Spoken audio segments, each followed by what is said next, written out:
इसलिए 18वें अध्याय के 66वें श्लोक में कहा कि तू सर्वभाव से उस परमेश्वर की शरण में जा, उसकी कृपा से तू परम शांति को और सनातन परम धाम को प्राप्त होगा।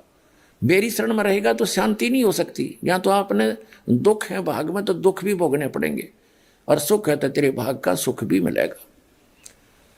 उसके लिए ऑप्शन छोड़ दिया है कि तत्वदर्शी संतों को पूछ, मैं नहीं जानता उसकी भक्ति विधि। 17वें अध्याय के 23वें श्लोक में गीता ज्ञानदाता ने उस परम अक्षर ब्रह्म सच्चिदानंद घन ब्रह्म, ब्रह्म ने माने सच्चिदानंद घन ब्रह्म की भक्ति का संकेत किया है कि उसके 3 मंत्र का जाप है। ओम तो सार्वजनिक कर दिया, वो तो उसका है ही, और तत् और सत वो सांकेतिक छोड़ दिए, उसको तत्वदर्शी संत बताएगा। तो वो दोनों कोड वर्ड जो हैं वो दास के पास है, वो कंप्लीट कोर्स है। तो उसकी भक्ति 8वें अध्याय के 8, 9, 10 श्लोक में बताया कि सच्चिदानंद घन ब्रह्म की भक्ति करेगा तो उसको प्राप्त होगा। 8वें अध्याय के 5 और 7 में कहा कि मेरी भक्ति करेगा तो मुझे प्राप्त होगा।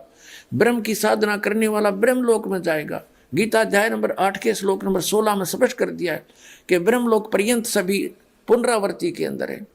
तो उसने स्पष्ट कर दिया है कि उस पूर्ण परमात्मा की साधना से मैं परिचित नहीं हूँ, और मेरी भक्ति करेगा तो ऐसे ही कष्ट भी होंगे, तेरे भाग में सुख है तो सुख भी होगा, तो ये दोनों मिलते रहेंगे। और परम शांति चाहिए तो तुझे सब पापों का नाश चाहिए तो परम अक्षर ब्रह्म की शरण में चला जा।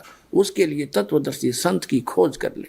तो वो तत्वदर्शी संत ये दास रामपाल दास सतलोक आश्रम पर वाला जिला है, हिसार हरियाणा में, भारत के अंदर है।